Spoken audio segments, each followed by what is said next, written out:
안녕하세요. 그린빌 가족 여러분. 오늘 화요일 아침.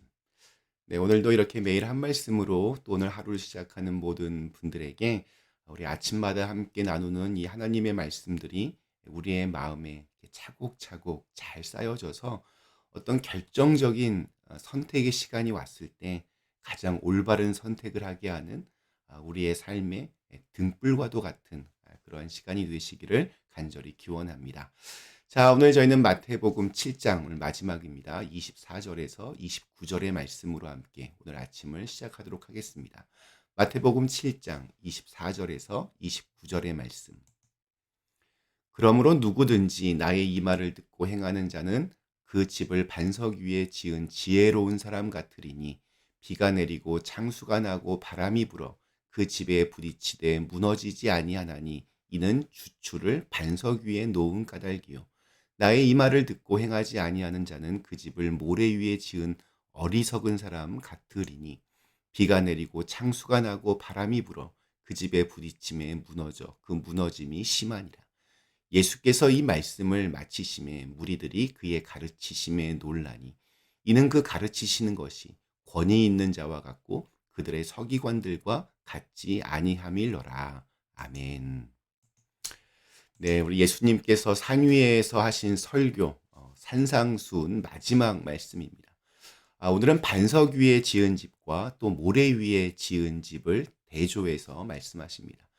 특별히 지난 토요일에 살펴보았던 좁은 문과 넓은 문, 그리고 오늘의 반석 위에 지은 집과 모래 위에 지은 집이라는 이 두 가지 비유는 서로 의미가 통합니다.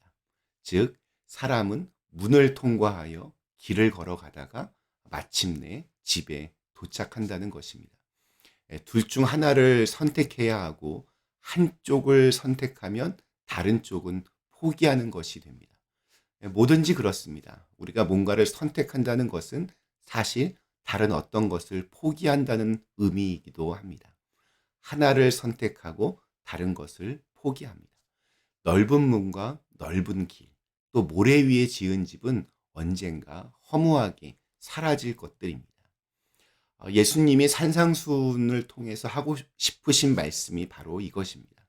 너는 무엇을 선택할 것이냐? 너의 인생에서 어떠한 것을 선택할 것이냐? 이것을 지금 묻고 계십니다. 그것이 산상수훈의 결론입니다.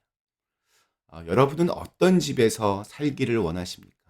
오늘 말씀에서 말하는 집은 뭐 큰 집이나 작은 집, 혹은 뭐 자기 집이나 아니면 뭐 렌트 하우스 같은 이런 것이 아닙니다. 안전한 집이냐, 무너지는 집이냐, 이것을 말씀하고 계십니다. 겉으로는 굉장히 화려한데 기초가 부실한, 그래서 금방 무너지게 되는 집은 아무도 살고 싶어야 하지 않을 것입니다. 어릴 때 우리 많이 들었던 동화 중에 아기 돼지 삼형제 그 이야기 기억나십니까? 아기 돼지 삼형제가 각각 집을 짓는데 첫째는 집더미 위에 집을 짓고, 둘째 돼지는 나무로 집을 짓고, 막내는 벽돌로 집을 짓습니다. 그런데 늑대가 나타나서 공격을 합니다. 첫째와 둘째의 집은 늑대가 이렇게 후 하고 바람을 부니까 그대로 무너져 버립니다. 그래서 첫째와 둘째는 셋째 돼지의 집으로 피신을 하는데 셋째의 집은 벽돌로 견고하게 지어졌기에 아무리 늑대가 이렇게 후 하고 불어도 끄떡하지 않았고, 그래서 삼형제가 늑대로부터 무사했다는 그러한 이야기입니다. 아이들에게 이 이야기를 들려주면 그러면서 이 이야기가 무엇을 말하려고 하는 거지라고 물으면 웬만한 아이들은 다 집을 튼튼하게 지어야 돼요, 이렇게 대답할 것입니다. 아이들도 다 압니다. 집은 튼튼하게 안전하게 지어야 합니다. 아무리 화려해도 그게 너무 허약하고 부실해서 그대로 무너질 집이면 아무 소용이 없습니다. 또 아무리 이렇게 편리한 집이라고 해도, 아무리 비싼 집이라고 해도 이게 금방 무너지면 무슨 소용이 있겠습니까? 예수님은 서로 이렇게 반대가 되는 두 종류의 집을 대조하십니다. 두 집에 똑같이 비가 내리고 창수, 홍수가 나고 바람이 불어서 집에 부딪힙니다. 비와 창수와 바람은 집에 다가오는 세 가지 시험을 나타냅니다.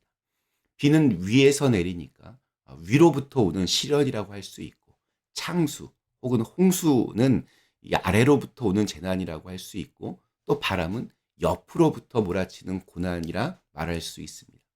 그런데 이 세 가지가 한꺼번에 불어닥치면 이게 얼마나 힘든 일이겠습니까? 정신을 차릴 수도 없고 망할 수밖에 없는 상황입니다.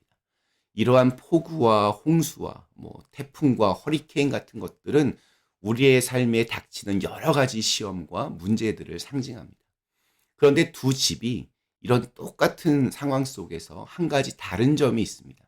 한 집은 반석 위에 지은 집이고 다른 집은 모래 위에 지은 집이라는 것입니다. 그 집은 어떤 집인가? 튼튼한 집인가?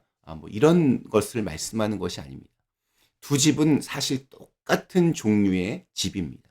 재료도 똑같을 겁니다. 집은 똑같은데 기초가 무엇이냐에 따라서 견디기도 하고 또 견디지 못하기도 한다는 겁니다.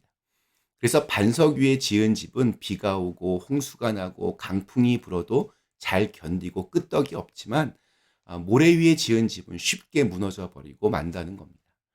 그 집 자체의 문제도 있을 수 있겠지만 집 자체보다 기초가 약해서 무너지니까 집도 같이 무너진다는 겁니다.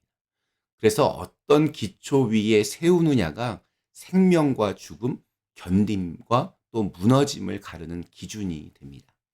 사실 무너지는 집을 짓고 싶은 사람 누가 있겠습니까? 하지만 우리 인생은 누구나 예측할 수 없습니다. 우리 지난 코로나 바이러스로 인해서 세상이 잠깐 멈추었습니다. 또 지금까지도 영향을 끼치고 있습니다. 그런 일이 일어날 줄 누가 알았겠습니까? 팬데믹이 우리의 삶을 이렇게 바꿔놓을 줄 누가 알았겠습니까? 아무도 몰랐습니다. 아무도 예상하지 못했습니다. 이 땅에는 우리가 전혀 예상하지 못하는 일들이 갑자기 일어날 수 있습니다. 생각하지도 못했던 재난이 닥쳐옵니다. 시간 문제일 뿐이지 이런 일들은 계속해서 일어납니다. 심지어 우리가 아무리 단단한 바위 위에 집을 지어도 깨지고 무너질 때가 분명히 옵니다. 이 세상에서 깨지지 않는 집은 없습니다. 그런 기초도 없습니다. 그래서 영원한 반석이신 예수 그리스도 위에 우리의 집을 지으라고 말씀하시는 겁니다. 시편을 비롯하여 우리 구약 성경에 보면 하나님이 우리의 반석이시라, 영원한 반석이시라, 이러한 말씀들이 굉장히 많이 나옵니다. 그리고 신약으로 오게 되면 바로 그 반석이 예수 그리스도이시다 계속 말씀하고 있습니다. 예수님만이 우리의 참 반석이 되십니다. 오늘 말씀을 이렇게 묵상하면서 나 자신을 좀 돌아보는 시간을 가졌으면 좋겠습니다. 내 인생의 기초는 무엇인가? 세상에서의 어떠한 타이틀, 어떠한 권력, 아름다움, 지식, 재물, 심지어 내 가족도 언젠가는 다 떠나고 내 곁에 남아있지 못합니다. 그런 것에 기대면 결국에는 무너집니다. 오늘 산상수훈 예수님께서 그걸 마무리하시면서 우리에게 도전하십니다. 너는 어느 기초 위에 너의 인생을 세우겠는가? 하나님의 말씀에 순종하는 것은 모래를 파고 또 파서 단단한 반석이 나올 때까지 견디는 것처럼 아주 힘든 일입니다. 때로는 실패하기도 하고 또 넘어지기도 하는 신나지 않은 일일 수도 있습니다. 그럼에도 우리가 하나님 말씀에 온전한 순종으로 나아가기 위해서 끝까지 애써야 하는 이유는 그 말씀이 우리의 삶의 기초가 될 수 있는 진리의 말씀이기 때문입니다. 오늘 우리에게 주신 하루 주님의 말씀에 순종하는 사람이 되어서 그 진리의 말씀이 내 삶의 반석이 되어 세상의 어떠한 공격과 유혹에도 흔들리지 않는 견고한 집을 지은 사람처럼 그렇게 평안을 누리실 수 있기를 간절히 기원합니다. 우리 잠시 함께 기도하시겠습니다. 사랑의 하나님, 우리 인생에 어떠한 집을 짓는가 너무나 중요합니다. 그리고 그 어떠한 반석 위에 그것이 세워지느냐 참 중요합니다. 우리 예수님께서 우리의 반석이 되게 하여 주시고 또 주님의 말씀들이 우리를 더욱더 견고한 반석 위에 세우게 하는 그런 시금석이 되게 하여 주시옵소서. 예수님의 이름으로 간절히 기도드리옵나이다. 아멘.